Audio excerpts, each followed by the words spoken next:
উসমান হাদির নামাজে জানাজা এবং দাফন সম্পন্ন হয়েছে গতকাল। গত বেশ কিছু সময়ের মধ্যে সবচেয়ে বড় জামাত হয়েছে তার নামাজে জানাজায়। এবং এরপর কেউ কেউ বলার চেষ্টা করছেন, ফেসবুকে দেখলাম যে হাদির এই জানাজায় মানুষের উপস্থিতি হাদির যে রাজনীতি সেটার এক বিরাট এন্ডোর্সমেন্ট, এবং সেটা ভবিষ্যতের রাজনীতির গতি প্রকৃতি ঠিক করে দিচ্ছে। খুব কনফিডেন্টলি কেউ কেউ বলছেন, যারা খানিকটা রাজনৈতিক বোঝাপড়া রাখেন তাদেরকেও বলতে শুনছি। কথাটা কি ঠিক? খুবই জরুরি প্রশ্ন এটা, এবং এটা একটু অ্যানালাইজ করা দরকার। কারণ হলো, বাংলাদেশের রাজনীতির গতি প্রকৃতি যদি উসমান হাদি যা রাজনীতি করতেন, তার যে রাজনীতি ছিল সেটার মতো হয়, তাহলে এটা খুবই বড় একটা ঘটনা। নিশ্চিতভাবেই হবে কিনা সেটা বলতে চাই, কথা বলবো। তার জানাজায় কেমন মানুষ হয়েছে আমি দেখলাম। কি কি যেন প্রযুক্তি আছে, স্যাটেলাইট দিয়ে লোকজন এক ধরনের ম্যাপিং ট্যাপিং করে তারা এটা করছেন। সংখ্যা, কনজারভেটিভ সংখ্যাটাও বেশ বড়, 6 থেকে 7 লক্ষ মানুষ সেখানে জমায়েত হয়েছিলেন কারো কারো হিসাবে। এটা হয়তো আমি জানি না, আমি এই জিনিসগুলো সম্পর্কে বিস্তারিত জানি না, কিন্তু ফেসবুকে শেয়ার দেখে বুঝতে পারছি। কেউ কেউ আবার অন্য কোনো ওয়েবসাইট বা অন্য কোনো প্রযুক্তি ব্যবহার করে তারা দেখেছেন এটা 1 মিলিয়নেরও বেশি হতে পারে, মানে 10 লক্ষের বেশি মানুষ হতে পারে। কনজারভেটিভ সংখ্যাটাও অনেক বড় নিশ্চিতভাবেই। উসমান হাদির মৃত্যু, প্রথম গুলিবিদ্ধ হওয়ার কথাই বলছি, গুলিবিদ্ধ হওয়ার পর থেকেই মানুষের সহানুভূতি তিনি যেভাবে পেয়েছেন, মানুষ তার জন্য যেভাবে প্রার্থনা করেছে, তার মৃত্যুর পর মানুষের এই অংশগ্রহণটাও খুবই প্রত্যাশিতই ছিল। আবার শোনা যায়, আমি নিশ্চিত নই, কোনো কোনো ক্ষেত্রে যথেষ্ট অর্গানাইজ করে ওখানে উপস্থিতি বাড়ানোর চেষ্টা হয়েছে। যাই হোক, কিন্তু স্বতঃস্ফূর্ত উপস্থিতি ছিলই, স্বতঃস্ফূর্ত অংশগ্রহণ ছিলই, এটা নিয়ে কোনো দ্বিধার কিছু না। আমার পরিচিত বহু বহু বহু মানুষকে সেখানে জানাজার নামাজে যেতে দেখেছি।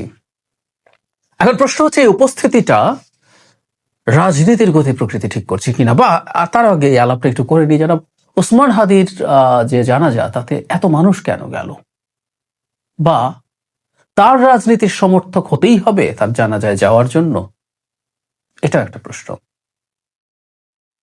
আমরা খেয়াল করব, উসমান হাদিকে যারা চিনতেন না এই গুলিবিদ্ধ হবার আগে, অনেকেই চিনতেন না, আমার পরিচিত মানুষদের মধ্যেই আছেন। তিনি গুলিবিদ্ধ হওয়ার পর মৃত্যুর সময় পর্যন্ত একটা সময় গেছে, 6 দিন। ধরলাম আমরা এভাবে যদি চিন্তা করি, উসমান হাদি গুলিবিদ্ধ হয়েছেন, মারা গেলেন, তারপর তার জানাজা হলো।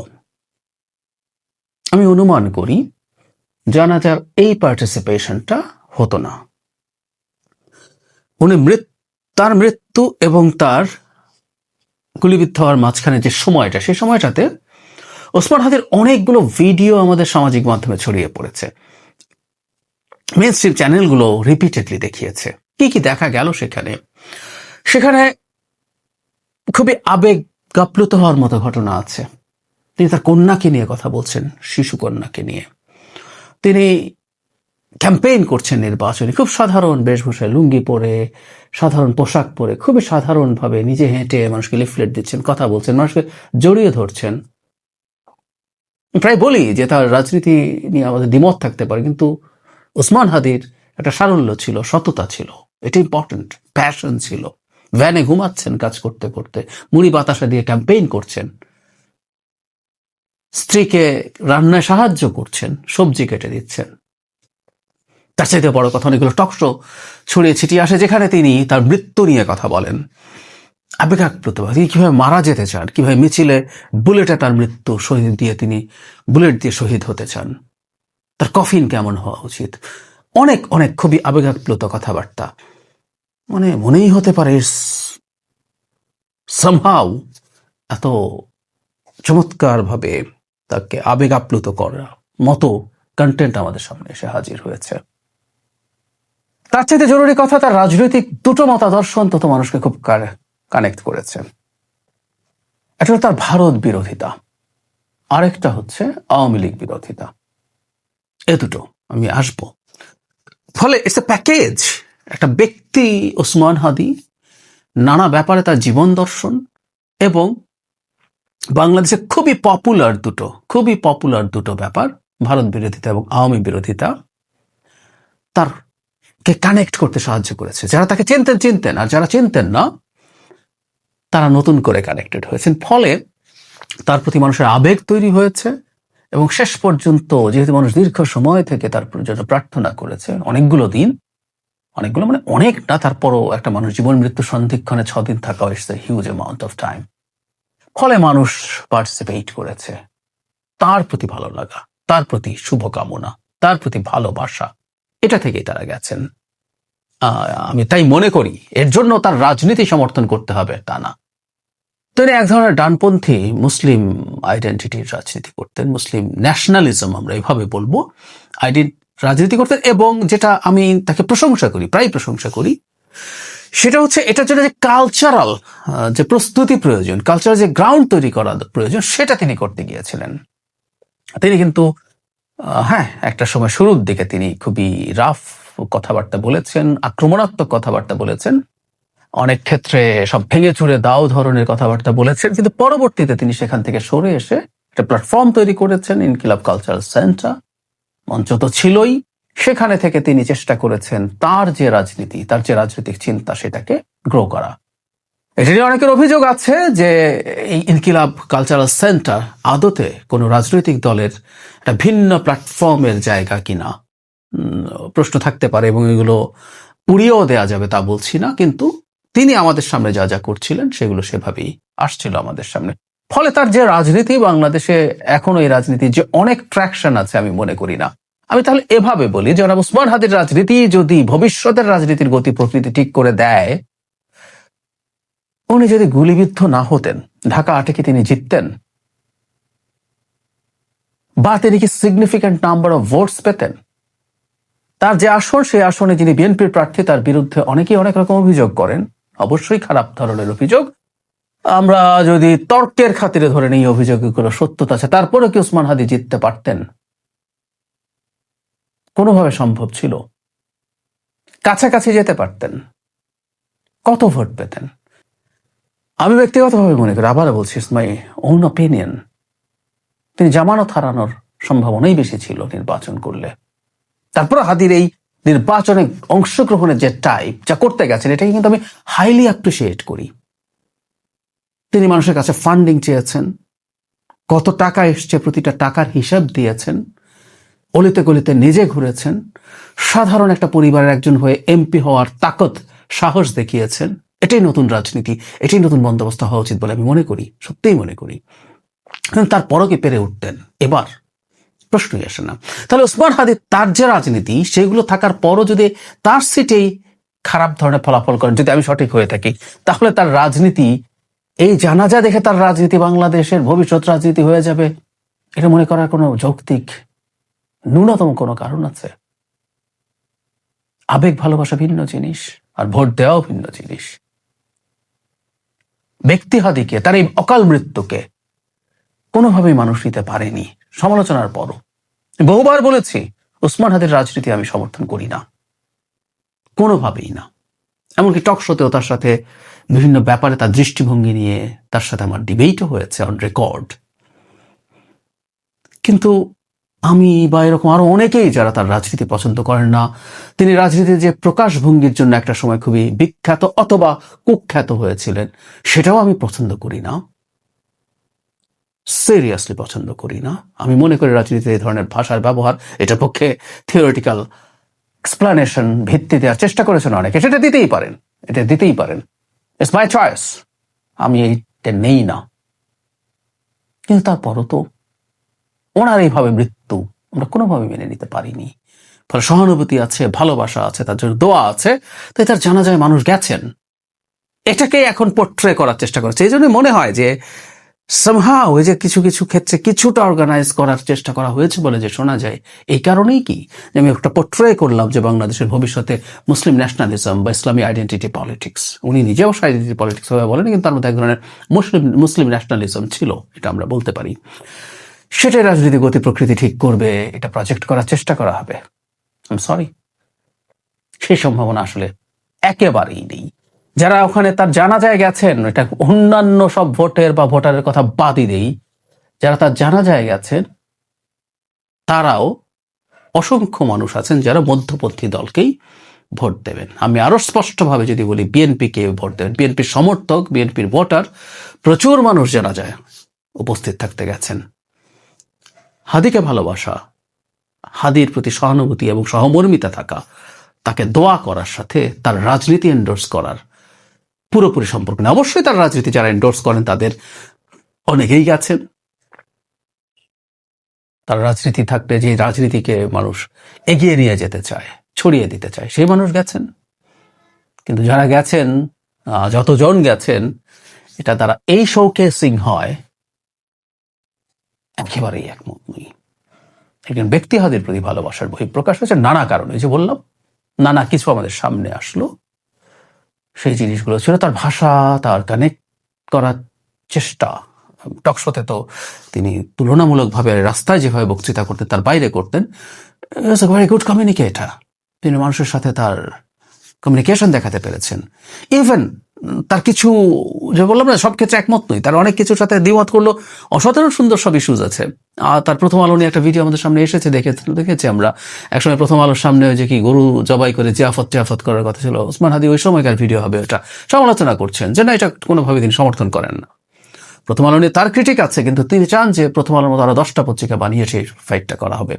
এরকম অনেক সেন্সিবল ভারত সম্পর্কে এত সমালোচনা করছেন, কিন্তু পশ্চিমবঙ্গের মানুষজন আমাদের পক্ষে দাঁড়িয়েছে, উনি এটাকে এন্ডোর্স করছেন। ভারত সরকারের প্রতি বা রাষ্ট্রের প্রতি অভিযোগ আছে বলছেন। সুতরাং এরকম অনেক কিছু, অনেক চমৎকার রাজনৈতিক দিকে দৃষ্টিভঙ্গিও আমাদের সামনে এসছে, যেগুলোর সাথে আমরা দ্বিমত করব না। এবং হি ওয়াজ এ ভেরি গুড কমিউনিকেটর, খুব আটপৌরে ভাষায় কথা বলেন, কমিউনিকেট করতে পারেন। আবার অ্যাট দ্য সেম টাইম বাইরেও তিনি যখন খুবই অ্যাংরি ইয়াং ম্যান একটা লুক আছে। আমি প্রায় বলি কথাটা, ভবিষ্যতের রাজনীতিতে সম্ভবত এই ধরনের মানুষ আরো আসবেনি। ওসমান হাদি চলে গেলেন, কেউ না কেউ আসবে, কারণ এটাই এখন এই রাজনীতির একটা যুগ শুরু হয়েছে, রাইটেস্ট ডেমাগগস। আমি ডেমাগগ শব্দটা বলেই ফেললাম। ওসমান হাদি অন্তত মাঠে যেভাবে কথা বলেছেন, এটা বিরাট একটা অংশ ডেমাগগেরই ছিল। তো এটা আবারও আসবে এবং এটা খুব ভালো কানেক্ট করে, এই সময়গুলোতে কানেক্ট করে। বিশেষ করে আমাদের ওই পাশে যখন ভারতে একটা হিন্দুত্ববাদী দল, একটা নরেন্দ্র মোদীর মতো একটা প্রধানমন্ত্রী থাকে, যারা হিন্দুত্ববাদী আইডেন্টিটি পলিটিক্স করে, তার পাল্টা এখানে মুসলিম জাতীয়তাবাদ বা ইসলামী আইডেন্টিটি পলিটিক্স যে কোনো ফর্মেই হোক, এরকম অত্যন্ত টাফ বক্তব্য দেন, উগ্রভাবে কথা বলেন। আর এইরকম নেতার জন্ম আসলে হবে, এটা আমাদের মধ্যে থাকা ক্ষোভকে, বিশেষ করে ভারতকে নিয়ে কেউ যদি এই ধরনের ভাষায় ব্যবহার করেন, বেশি কানেক্ট করবে। এভাবে উনি কানেক্ট করেছিলেন। সো এটুকু বলা যায়, আমরা এটুকু বলতেই পারি, ভবিষ্যতের রাজনীতিতে এটা আমরা অ্যাগ্রিও করি।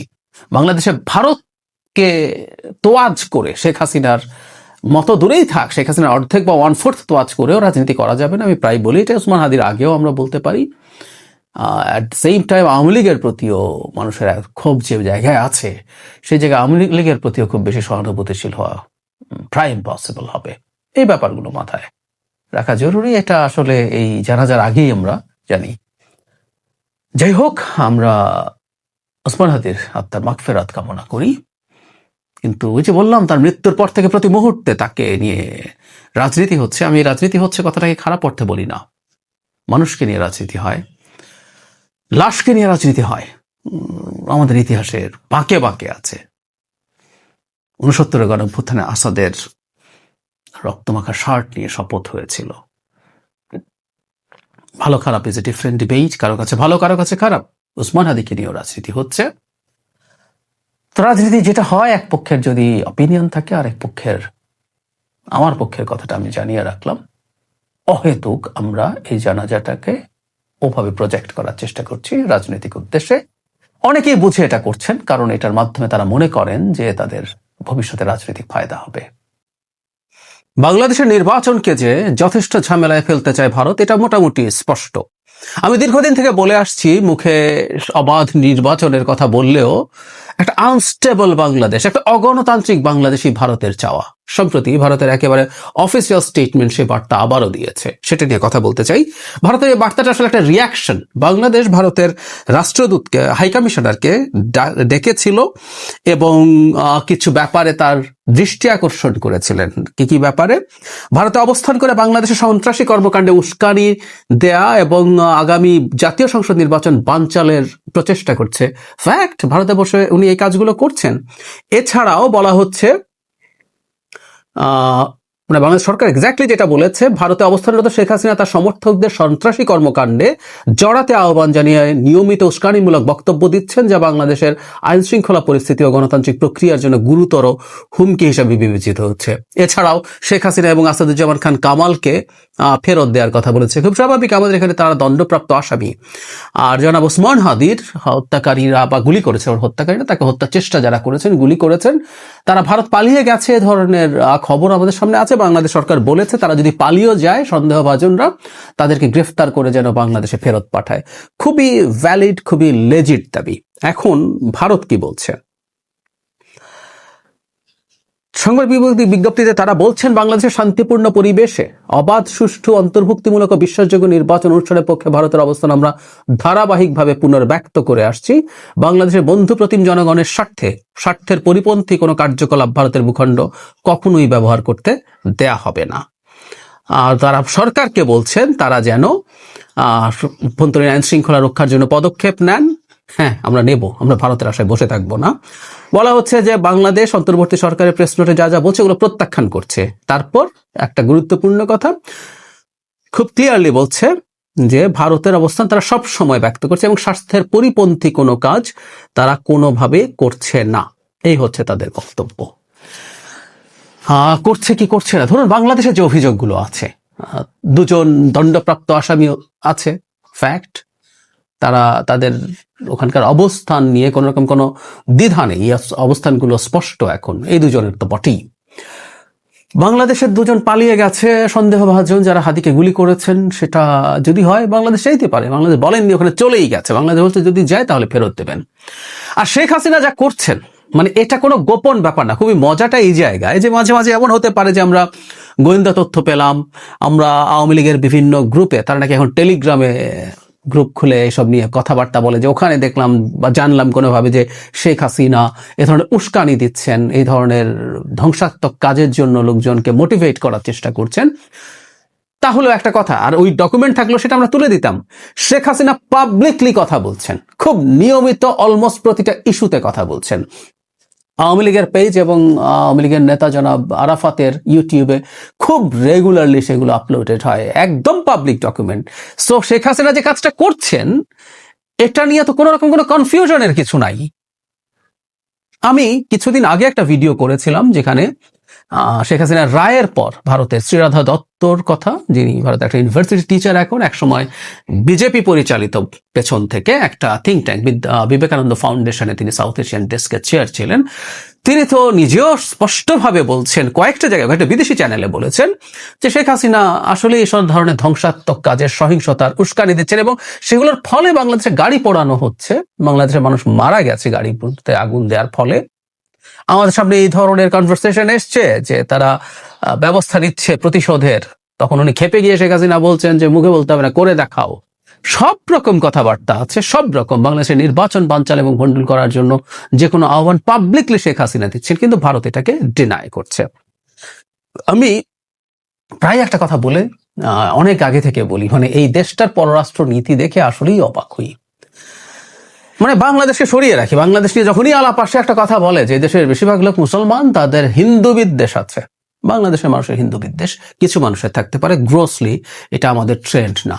ঠিক আছে, তর্কের খাতিরে তাদের এটাকে যদি আমরা সরিয়ে রেখে বলি, নেপাল পৃথিবীতে পার্সেন্টেজ অফ হিন্দু ভারতের চাইতে নেপালে, মানে পৃথিবীর সবচেয়ে বেশি পার্সেন্টেজ অফ হিন্দু দেশ নেপাল। একসময় হিন্দু ধর্ম এটা রাষ্ট্রীয় ধর্ম ছিল। নেপালে ভারতের রুপি একেবারে তাদের কারেন্সির মতো চলতো। ভারত নেপালের লোকজনের বাধাহীন সীমান্ত এলাকায়, যে একটা সমতল আছে, তরাই বলে, এই অঞ্চলের সাথে ভারতের সীমাহীন যোগাযোগ, বিয়ে শাদী সবকিছু হয়েছে। প্রায় একই রকম, একই দেশের মতো একটা পরিস্থিতি দুটো দেশের মধ্যে ছিল। সেই নেপাল ভারতের শত্রুতে পরিণত হয়েছে। ভারতকে বুঝতে হবে, ভারত এটা আর্ন করেছে। নিশ্চয়ই আমাদের মনে আছে বিজেপি সরকারই নেপালকে ব্লকেট দিয়েছিল যখন তারা নতুন কনস্টিটিউশন লেখে ভূমিকম্পের মাত্র কয়েক মাসের মাথায়। এইসব ইত্রামি ভারত করেছিল। মলদ্বীপের মতো একটা দেশের প্রেসিডেন্ট নির্বাচিত হয়ে যান ইন্ডিয়া আউট ক্যাম্পেইন করে। কোথায় না, শ্রীলঙ্কার মাটিতে চায়না প্রভাবিত সরকারি একটার পর একটা এসছে। বাংলাদেশকে তো বহু আগে বাংলাদেশকে তারা শত্রুতে পরিণত করেছে। বাংলাদেশের মানুষ ঘৃণা করতে শুরু করেছে তাদেরকে। ভারতে চাওয়ার কারণটা আমরা জানি, কিন্তু আসলে লাভ হবে না। ভারতে চাওয়ার কারণটা নিয়ে একটু যদি বলি, সেটা হচ্ছে ভারত এই অঞ্চলে আসলে চায়, ওই যে বলে যে ভারত এই যে উপমহাদেশ, ব্রিটিশ যে কলোনিয়াল শাসন ছিল, সেই পুরোটারই অধিপতি হতে চেয়েছিল। ভারতের প্রধানমন্ত্রী নিজকে ব্রিটিশ ভারতের ভাইসরয় হিসেবেই দেখতে চান। ফলে এখানে স্বাধীন সার্বভৌম কোনো দেশ থাকবে এটা সে পছন্দ করে না। সে চায় অন্য যে কোনো দেশ তার কলোনিতে পরিণত হোক। এখন সমস্যাটা কোন জায়গায়? সমস্যাটা হচ্ছে শেখ হাসিনাকে একটু আর আগে একটু বলে রাখা ভালো, শেখ হাসিনাকে তারা রাখতে চাইতে পারে। আমরা এটুকু বুঝি যে সে যদি আবার শেখ হাসিনার মতো কোনো অ্যালাই চায়, কোনো দাস বা দাসী চায় বাংলাদেশে বা ইন আদার কান্ট্রিজ, তাহলে শেখ হাসিনাকে যদি ফেরত দিয়ে দেয় তার জন্য কঠিন হবে। যে শেখ হাসিনা সব উজাড় করে দিয়ে ভারতকে দেওয়ার পরও ভারত তাকে শেষ পর্যন্ত বাংলাদেশের হাতে তুলে দিয়েছে। তার এই স্ট্র্যাটেজিক রিস্কটা আমরা বুঝি। বা বাংলাদেশে পাঠিয়ে দিলে সে ভারতকে দেখে নেবে, এতেও কোনো সন্দেহ নেই। বহু কথা ভারতের বিরুদ্ধে বলবে যেগুলো ভারতের স্বার্থের বিরুদ্ধে যাবে।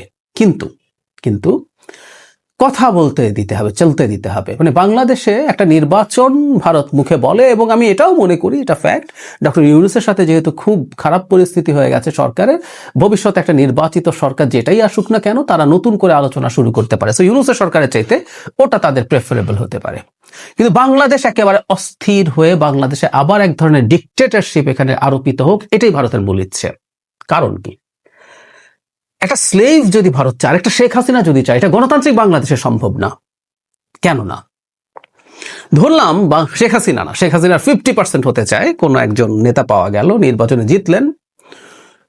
ওই 50% না, 20% অফ শেখ হাসিনা, 20% শেখ হাসিনা হতে চায়। সেই দল চোখ বন্ধ করে আমরা বলে দিতে পারি এই ভারত তোষণের কারণে পরে নির্বাচনে নির্বাচিত হবে না। শুধু তাই না, এমনকি এর আগেই মানুষ রাস্তায় নেমে তাকে ক্ষমতা থেকে নামিয়ে ফেলতে পারে। সুতরাং গণতান্ত্রিক বাংলাদেশে ভারতের স্লেভ হবে এমন কাউকে পাওয়া যাবে না, ফুল স্টপ। এই দেশের রাজনীতি করতে হলে এই রাষ্ট্রের স্বার্থ দেখতে হবে, জনগণের স্বার্থ দেখতে হবে, এবং জনগণের যে মূল চাওয়া একটা স্বাধীন সার্বভৌম দেশের মর্যাদা, সেটা রক্ষা করতে হবে। তাহলে উপায় কি?